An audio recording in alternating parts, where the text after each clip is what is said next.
Hello, I'm Jon Sermon, minister of two churches in Lowestoft and Halesworth in rural Suffolk, and chair of churches together in the Halesworth area.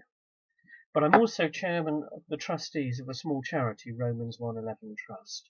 Those of you who've been listening will have heard me mention this a few times before. And the fact that I travel regularly to Uganda as part of the work of the trust. I've deliberately put on one of my African shirts today, not only because I feel good in it and it looks good and we're in a celebratory mood with Pentecost being the celebration tomorrow, Sunday, the 31st of May, but also I wanted to highlight the story a bit behind how I came to own this particular shirt. It's not one I bought. It was given to me as a gift, a thank you gift, the first time I ever spoke to a home group of the churches in Uganda. That group had invited me as their guest speaker that evening, and it was a wonderful experience. And this shirt was their gift to me that I have treasured ever since. I want to tell you about that particular group. It's in an area on the outskirts of the city of Jinja in eastern Uganda, and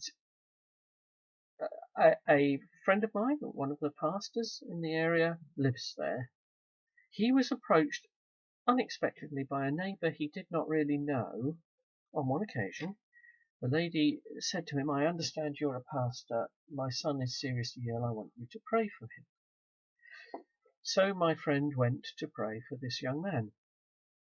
He was apparently so ill that he was likely to die.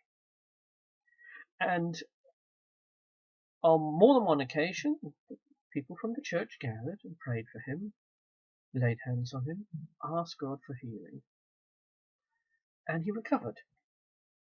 Now, the lady who had approached the pastor in the first place was not a believer, yet she had some sense, whether through desperation or through just a prompting, that somehow God was saying to her, there are possibilities here, to approach the local church leader and ask for prayer, and that prayer was answered. As a result of that, she became a Christian, so did her son, so did her husband, so did her neighbours, and this group meeting in homes in that local area was set up.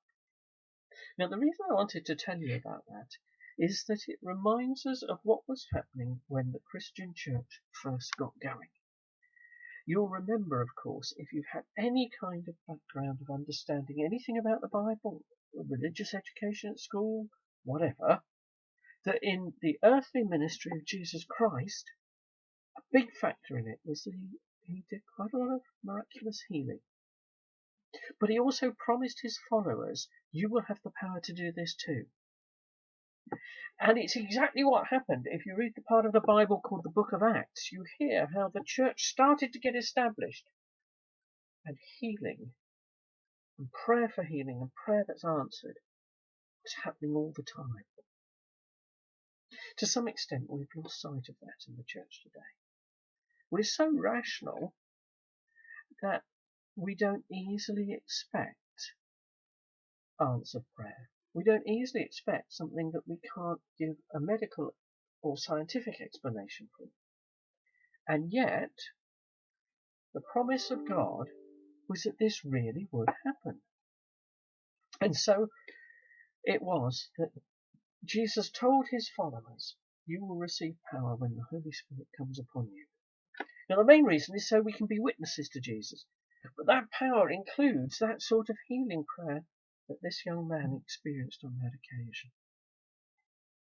Pentecost, the festival that comes up tomorrow, is when we remember that first significant outpouring of the Holy Spirit in a new way that brought this about, and look to God to continually renew this experience in the church today.